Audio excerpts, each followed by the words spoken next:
Welcome, everyone, to A Powerless Mage Presents. This is the deep dive where we really try to tackle those complex, often conditioned ideas, concepts that get controversial. We strip them down, get to the practical core. Exactly. We're not just here to list definitions. No. Our mission today really is clarity. But more than that, it's about utility, finding something useful. Yeah, we're inviting you, the listener, into this critical look. It comes from a pretty powerful essay, a reflection designed to sort of bypass that immediate knee-jerk reaction. That emotional conditioning, yeah. The prejudice that pops up around this topic. We want to clear the slate, basically. Get rid of the preconceived stuff. And our topic today is gender, the social in the individual. And this source material, honestly, it offers a really refreshing way to think about identity. It does. It sees it not as some fixed social rule you have to follow, but more like a dynamic, personal tool, something you need for self-realization and for actually making your biggest impact on the world. So our mission here is, it's persuasive, but it's also practical. We really want to convince you that maybe those traditional, kind of rigid definitions of gender, they might be holding you back, limiting your potential. And that you should consider adopting a more functional, personal definition. Exactly. One that helps you grow, helps you contribute, precisely because it moves beyond those arbitrary social limits, the ones that often hold whole communities back, really. I find this genuinely exciting because we're taking something that usually just generates arguments. Yeah, a lot of heat, not much light. Exactly. And we're trying to turn it into something you can actually use. It's about utility. Yeah. We're asking, what's the best, most accurate definition of gender that actually serves you, helps you bring your real skills to the table? And that, at the end of the day, that's what critical thinking is all about. In this world just saturated with info and labels and these rigid boxes, the ability to actually question where those labels came from and define them based on your own reality, that's maybe the most powerful thinking tool you've got. So important. We need to be really clear about what's objectively real, the physical world, and what's just an idea, a collective agreement we've all kind of bought into. Okay, so let's start unpacking that foundational difference. We really have to begin right at the biology, don't we? Absolutely, because that initial confusion, the thing that clouds this whole debate, is how sex and gender get tangled up. People use them interchangeably all the time. They do, and that just gums up the works right from the start. Yeah. So we need to lay down the biological groundwork first. And the source material is very clinical about this, very clear. Okay. It defines sex strictly as the organic condition, the, physiological reality, masculine or feminine, based purely on the biological roles needed for reproduction. Right, and for biological clarity, the roles are defined simply, maybe even starkly. The feminine entity gestates the individual. Their organs are geared towards carrying and birthing. And conversely, the masculine entity contributes the genetic material externally. That's it, the organic condition, the non-negotiable biology part. Okay, so that distinction then leads to an important point about language, which the source mentions.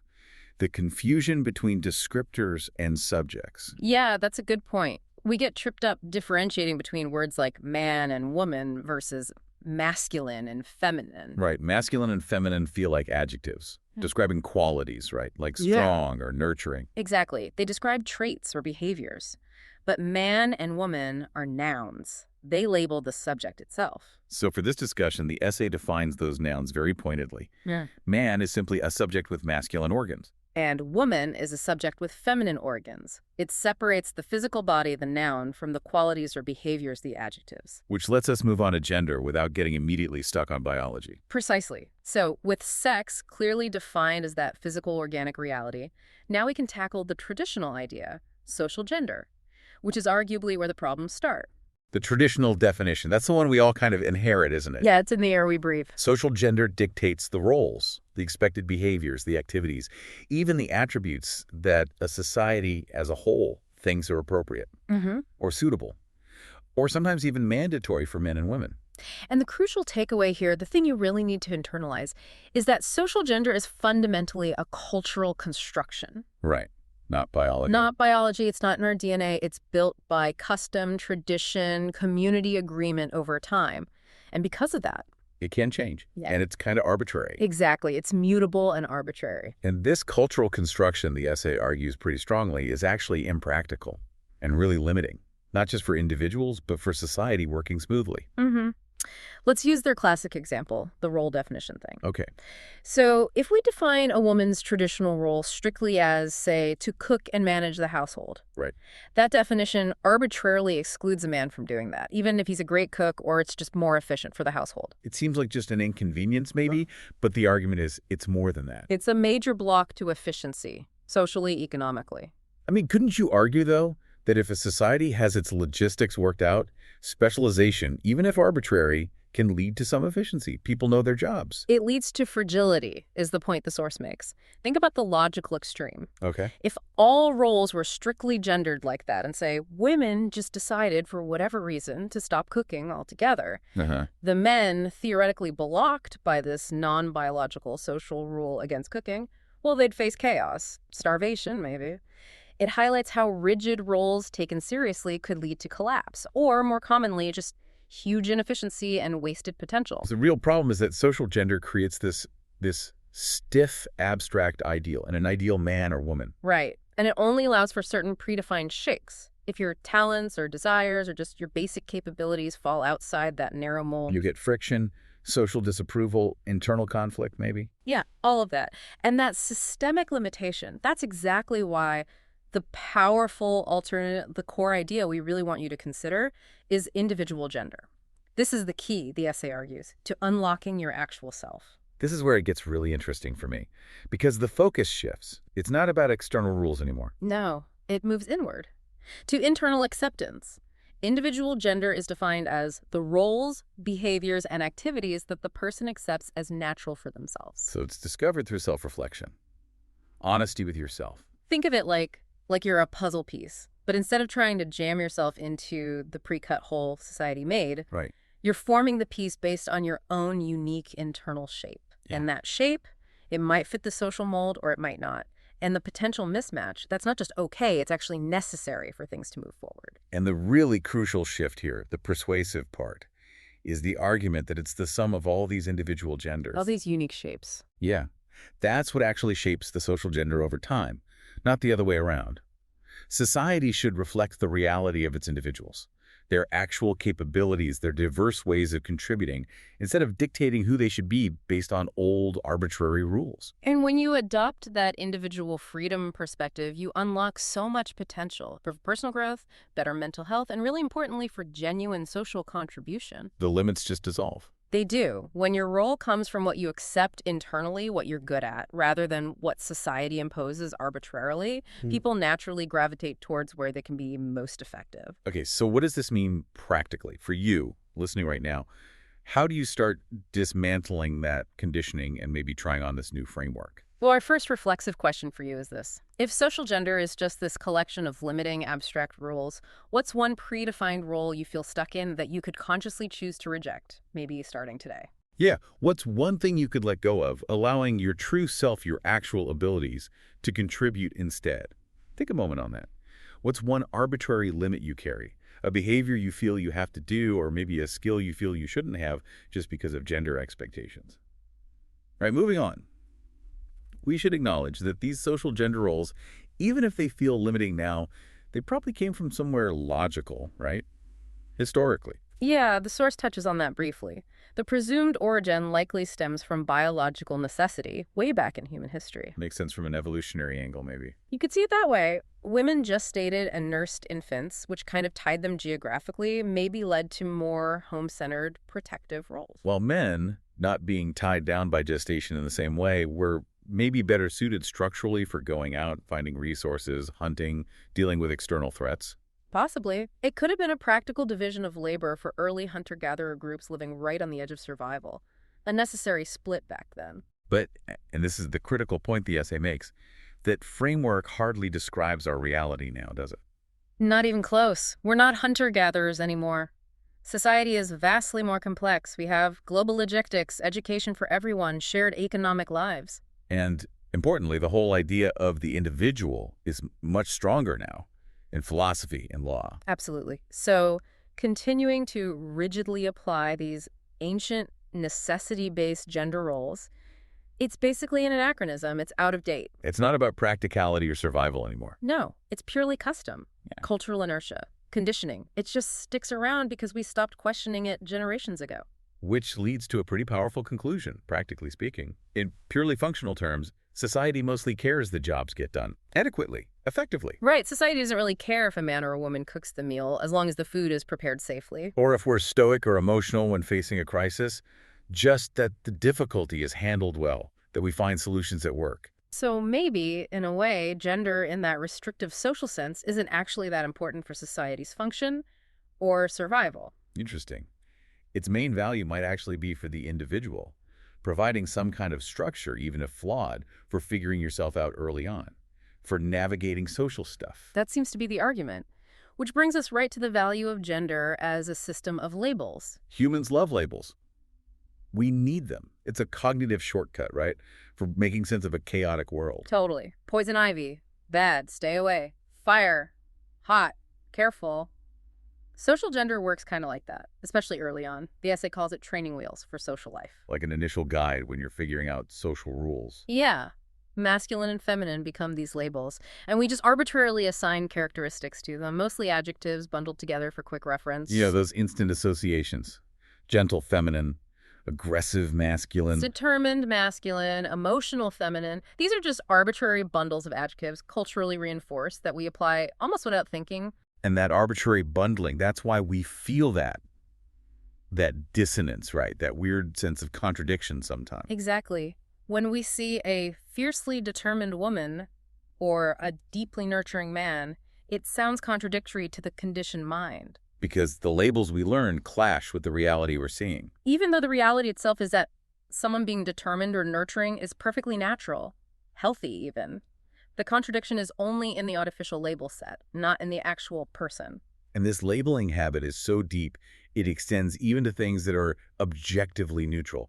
The source uses the skirt example. Yes, skirt. Objectively, it's just cloth, sewn together, material to cover the body. But the moment we see one, we automatically slap the feminine label on it. Even though historically men wore very similar things in many cultures, the association is purely social, not functional. Okay, so this leads us to maybe the most provocative claim in the reflection, the one we need to really get our heads around philosophically. Which is? The core truth that gender is not real. Wow, okay.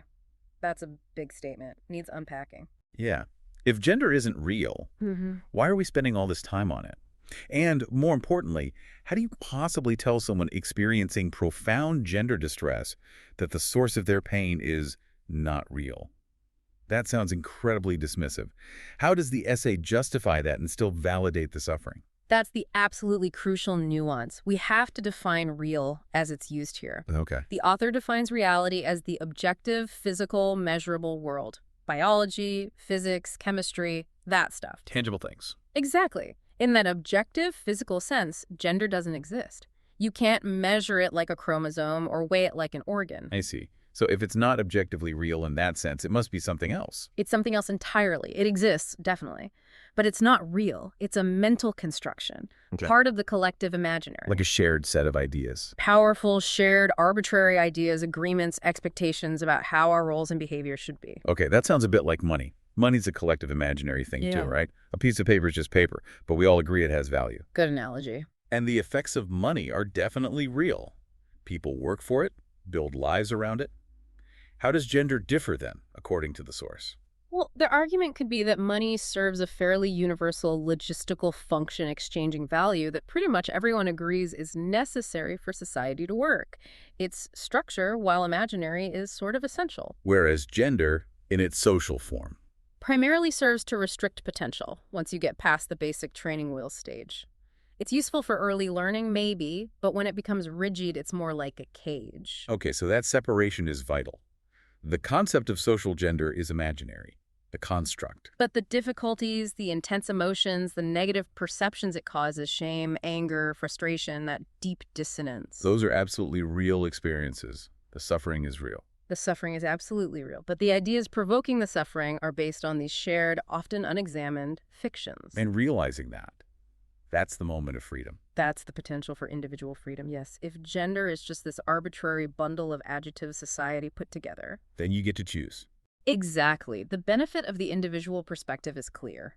You get to pick the adjectives. Strong, gentle, determined, emotional, technical, artistic. Whatever allows you to be your true, most functional self. Regardless of the label, society tried to stick on you based on your sex. That's the path to authenticity. And probably maximum effectiveness, too. Your life improves dramatically when you grab the positive, useful qualities that already work from your current definition, and you consciously ditch or redefine the stuff that doesn't fit your actual internal self. It's refinement. Self-sculpting, not just tearing everything down in rebellion. Precisely. It's about making it work for you. So we want you to really think about how those arbitrary labels might be affecting your sense of self, your effectiveness. Which leads to our second reflexive question for you. Think of an adjective traditionally assigned to your gender that you struggle with that doesn't feel right. Yeah. If you could just discard that label right now, today, what new characteristic one that maybe felt suppressed before would you immediately embrace? What quality is waiting underneath? Sensitivity, assertiveness, technical skill, something else entirely.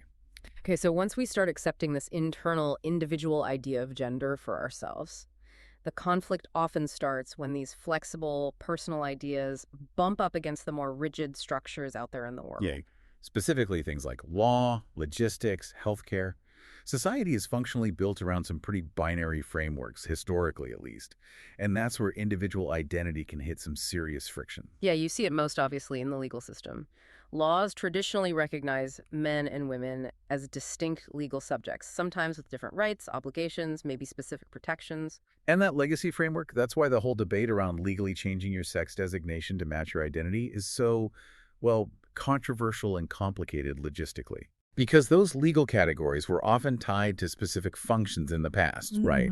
Like military service or certain labor laws, or even things like pension calculations based on different life expectancies. Exactly. So changing the definition of the legal subject has knock-on effects throughout the whole system.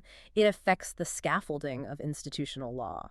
What's interesting about the essay's take on this, though, is the implication. Which is? If we really got to a place of full, widespread acceptance of individual gender expression, meaning society genuinely valued you choosing your own roles, behaviors, adjectives. Right. If the social friction mostly disappeared. Would the legal need or the emotional drive to change your official sex designation become maybe less critical for some people? It certainly raises the question. If the social penalties weren't there, would the legal label matter as much in the same way? Though we absolutely have to acknowledge, as the source does, that deciding to transition often involves way more than just social roles. Right. It's deeper than just how you present. Much deeper. It touches on profound internal identity alignment that goes way beyond social definitions, which is why legal recognition is still incredibly important for that individual sense of self, their validation, their safety. Okay, let's tackle a really visible, often very sensitive public issue. Logistics. Specifically, the bathroom debate. Ah, yes.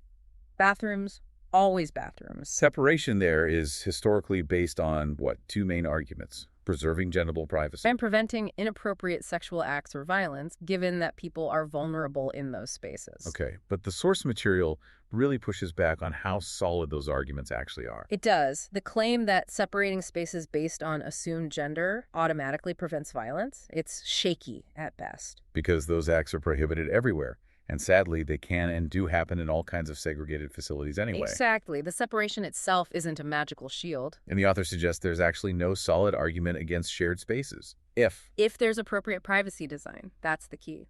But I have to push back slightly there. Is the resistance really just about stall design? Or is it more about deep-seated cultural habits? Trust issues, that sort of imaginary barrier of separation we're used to. Oh, absolutely. The source acknowledges the cultural inertia is huge. These physical separations often act as proxies for trust and perceived security in the social contract. Right. But if the actual goal is safety and privacy for everyone, why rely on the fuzzy, imaginary category of gender? The focus has to shift. From policing who goes where based on assumptions. To designing facilities like fully enclosed, floor-to-ceiling single stalls that guarantee real privacy and security for every single person, regardless of how they identify. Functional design solves the problem. Arbitrary labels just paper over it. Makes sense. Focus on functional design, functional security, not maintaining an old social rule that might not even achieve its stated goal. Okay, what about broader security concerns, like identity theft?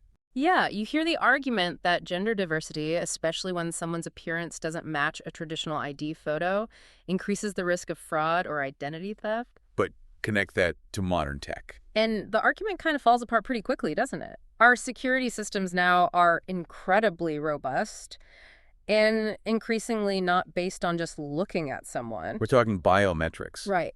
Iris scans, fingerprints, voice ID, even behavioral patterns online. Anyone who understands modern security knows identity theft is a risk for everyone in the digital age. It doesn't really matter if your hair is long or short or what clothes you wear compared to biometric data. Exactly. Trying to impersonate someone, even someone who looks superficially similar, is already incredibly hard if the tech is used properly. So restricting gender freedom based on a security risk that affects everyone equally, and which is actually solved by technology independent of gender, it feels like a distraction. It seems counterproductive, yeah. A distraction from the core issue of personal autonomy. Okay, but there's also the data side. Statistics. Gender has been a key variable for decades in analyzing trends. Commerce, medicine, social science. And yes, absolutely, adding new categories or removing the strict binary or blurring those old classifications, it definitely complicates data analysis at first, no question. But that's a logistical hurdle, not a fundamental barrier. Exactly. It's like updating an old database schema. That's a great analogy from the source. Explain the database schema problem. Okay. Imagine social data collection is like a database built 50 years ago. It only had two fields for gender, M and F. Simple. Right. But if society now presents a much wider spectrum of identity, you can't just keep forcing that complex reality into those two old, rigid fields without losing tons of accurate information. It becomes meaningless garbage data, basically. Do you have to update the database? Yeah. You have to introduce new, more accurate categories. Or maybe even decide that for some analyses, gender isn't the relevant dimension anymore. And yes, that takes time. It means adapting, retraining algorithms, learning new ways to normalize data, changing how institutions think. But the end result should be better data. Richer, more accurate data that actually reflects reality and serves the collective better in the long run. It's an adaptation process. Okay. Now, we have to pivot to one area where the distinction between sex and gender isn't just important, it's fundamental. Yeah. Non-negotiable. And that's health. Yes. This is absolutely critical. Biology reigns supreme here. For the individual's safety, this has to be crystal clear. In healthcare, your underlying physiology dictates your medical needs. It doesn't matter how you identify socially, how you live, what pronouns you use. Your biology determines specific risks and requirements. The example used is clear. A woman who identifies and lives entirely as a man, masculine appearance, male pronouns, everything, still has the internal organs associated with their birth sex: ovaries, uterus, breast tissue. So their health assessments must account for that. They need screenings, pap smears, mammograms, maybe based on their sex, completely regardless of their gender identity. It's non-negotiable for safety. Biology dictates screening protocols, how drugs might be metabolized, risk factors for certain diseases. It's just functional reality. And recognizing that hard line in health, it actually kind of strengthens the argument for individual gender freedom elsewhere, doesn't it? It does, because it clarifies exactly where personal choice about roles and behavior logically ends and where objective biological reality has to take precedence for purely functional safety reasons. Okay. So thinking about these public sphere issues, logistics, safety, design, health, we've got our next challenge for you listening. Our third reflexive question. Considering these arguments about, say, bathrooms or security, where do you see a real, tangible opportunity right now, maybe in your own community or workplace, to prioritize individual safety and privacy through design? Yeah, like maybe pushing for single occupancy facilities or advocating for better verification tech rather than just sticking to traditional, potentially restrictive gender separation. Where could functional design take precedence? All right, let's shift focus a bit. We need to talk about the individuals who experience that really deep dissonance between their biological sex and their internal sense of gender. The ones who feel compelled to seek profound, often permanent changes. Right. We're talking about people willing to undergo surgical procedures, hormonal treatments, the whole process of transition. And it's incredibly important, for the sake of clarity in this discussion, to distinguish this from what we were talking about earlier, choosing roles, behaviors, adjectives. This isn't just about how you act or what values you hold, or even sexual orientation. No. This is about a deep internal need to align the physical body, that objective reality of sex, with the internal identity, the individual sense of gender.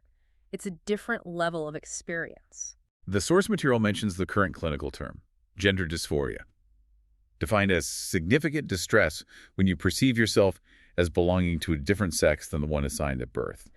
Yes, but the author proposes a really interesting, subtle shift in terminology. What's the proposed term? Sex dysmorphia. Sex dysmorphia. Why the change? The argument is this. Since gender refers to ideas, roles, behaviors, things anyone can adopt without physical change, maybe gender dysphoria doesn't fully capture the profoundly physical nature of the distress that leads someone to transition. So the author suggests the core issue isn't primarily the struggle with social rules, the idea of gender, But rather with the physical, organic body itself, the reality of their sex. People who transition are fundamentally seeking to adjust their physical form to match their identity.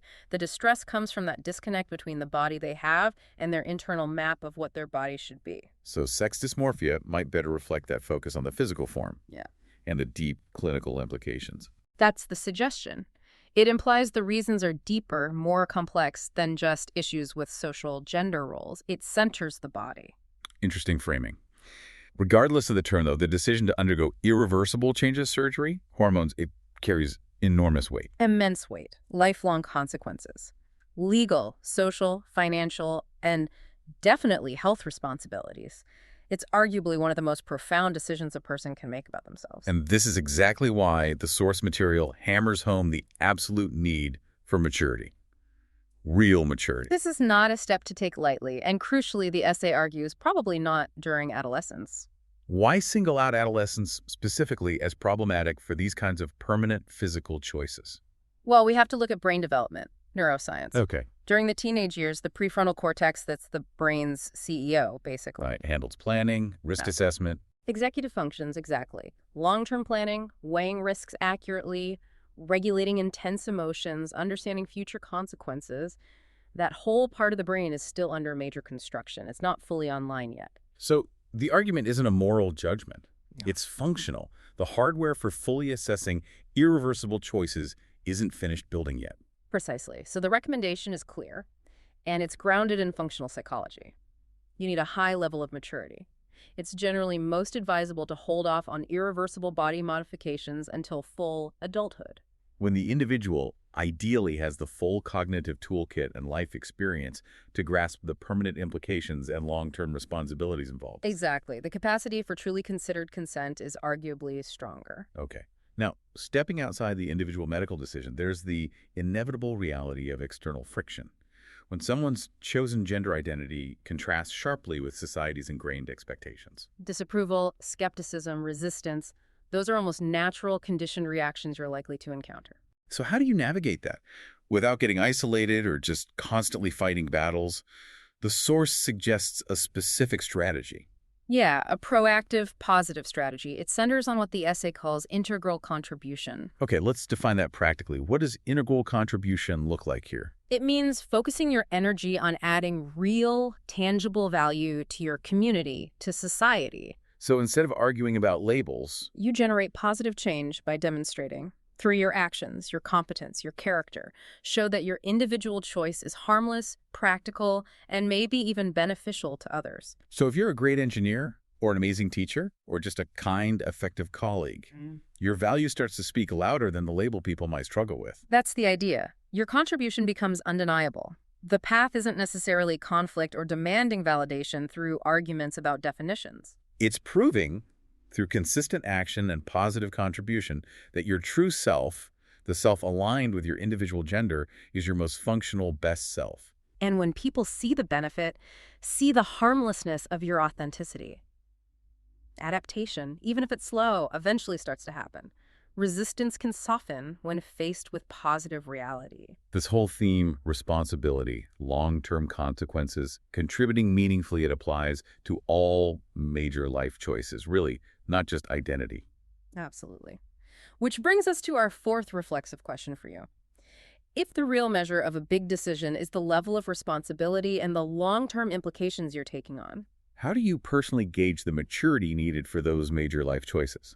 Whether it's about identity or changing careers or making huge financial commitments, what's your internal checklist for readiness? Okay, we've reached the final synthesis. We've tried to strip away the conditioning around sex, social gender, the power of labels. We started with the mission to persuade you towards a more functional definition. And we want to end by reinforcing the huge practical benefit of doing this kind of intense self-questioning. The main benefit, really the singular benefit, of questioning traditional gender roles, it's establishing a firm, honest connection with reality. With what these concepts actually mean for you, your functionality, how you relate to others. It gives you confidence. The confidence to live authentically, trust your own capabilities, and build meaningful, effective relationships with people, with your work, with your environment. Now, some might hear all this and think, oh, gender stuff is just another social fad. It'll pass. Right. But the source makes a wise point about that. If it's a fad, it's one that's lasted, arguably, over 20,000 years in some form or another. It's a powerful, persistent way humans structure things mentally. Which makes understanding its mechanics, and especially its limitations, even more critical now. So ultimately, the individual approach is about continuous life improvement, isn't it? Relentless life improvement, yeah. Your life gets fundamentally better if you consciously use what works from your current gender definition, the positive functional stuff, and you actively refine or change what doesn't align with your true capable self. It's like ongoing self-sculpting, based on what's genuinely authentic for you. But okay, let's address the lingering doubt. This sounds great for the individual, but what about society? Can society really handle everyone just choosing their own path? Won't it be chaos without predictable labels? Society can adapt, and it absolutely will adapt. It always does, eventually. Right. But we have to be realistic about the timeline. Intellectually honest, this won't happen overnight, not even in one generation. This is a long process. Probably. Maybe 4, 5, or even more generations before it becomes completely normalized. Structurally accepted, fully integrated into institutions without causing friction. Why so long? 4 or 5 generations seems like a huge amount of time. Because deep institutional change takes time. Rewriting laws, re-engineering public spaces, adapting massive databases. And shifting deep cultural habits, Right. emotional conditioning. That's the slowest part. Cultural inertia is incredibly sticky. We just have to accept the long view on the societal level. And that leads right back to the persuasive hook for personal action, doesn't it? You should not wait that long to be your true contributing self. Don't wait for society to catch up. Absolutely not. The key is self-discovery now. How do you figure out today what interests and behaviors come from your deep, true self versus what's just conditioning? Stuff imposed on you by that collective imaginary. The source suggests a technique, a practice. Yes, practice solitude, turn down the external noise, and engage in some rigorous self-interrogation. Ask yourself, where did this idea come from? Question the origin of every conditioned idea. Ask, is this behavior really true to my core functionality? Or is it just what I was told must be true for someone of my sex? And contrast those ideas with reality, your actual capabilities, what you can actually do. And the outcome of that hard work, that practice, it can be profound. You discover that living authentically isn't actually about swimming against the current. It's not about fighting everyone else's expectations constantly. What is it then? When you align your roles, your actions, your contributions with your functional tree self, you often find you're actually sailing with the wind at your back. Things become easier, Yeah. more effective. Yeah, often more enjoyable, too. Because you're functioning optimally. You're using your unique capabilities exactly as they're meant to be used. Yeah. It feels right. Okay, but of course, with all this push for individual freedom, we still live in a society. We have to function together. Right. We need some kind of common framework, right? It can't just be total chaos where my freedom tramples yours. Absolutely. And this brings in a core social principle, one that really goes beyond just the gender debate. Which is? One is first, but not above others. Meaning? Meaning you have the absolute right to live, to grow, to strengthen yourself, to learn by defining your own roles. That's primary. Your development comes first for you. What? But so must the right of everyone else around you to do the same. So limits become necessary only when my choices start preventing someone else's development or infringing on their rights, their safety, their basic freedoms. Exactly. We have to live and grow, yes. But we also have to make sure we're not creating disadvantage or unnecessary roadblocks for the collective. It's about functional, respectful coexistence. That's the only social contract that really matters in the end. This whole deep dive, it's been an exercise in questioning some really fundamental ideas about who we are and how we fit into the world. It has. And now we leave you with one final thought for immediate action. Our final reflexive question for you today. What conditioned belief about yourself, maybe related to gender, maybe something else entirely, is currently making you feel like you are swimming against the current? And more importantly, what single small step, maybe even a tiny one, can you take today to instead start sailing with the wind at your back to align just a little bit more with that authentic, functional self? That's the immense quiet power we've been exploring.